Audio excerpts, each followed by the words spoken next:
جو لوگ غیب پر ایمان لاتے ہیں اور نماز کو قائم رکھتے ہیں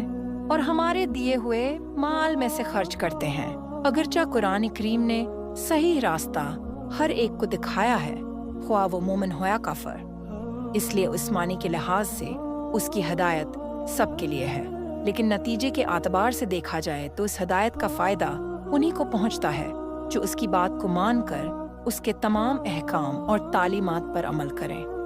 اس لیے یہ فرمایا گیا کہ یہ ہدایت ہے ڈر رکھنے والوں کے لیے جو حب دیکھی چیزوں پر ایمان لاتے ہیں۔ الخ ڈر رکھنے کا مطلب یہ ہے کہ انسان یہ بات ہمیشہ پیش نظر رکھے کہ اسے ایک دن اللہ کے حضور اپنے تمام اعمال کا جواب دینا ہے، لہٰذا مجھے کوئی کام ایسا نہ کرنا چاہے جو اس کی ناراضی کا بات ہو۔ آسی خوف اور دھیان کا نام تقوی ہے۔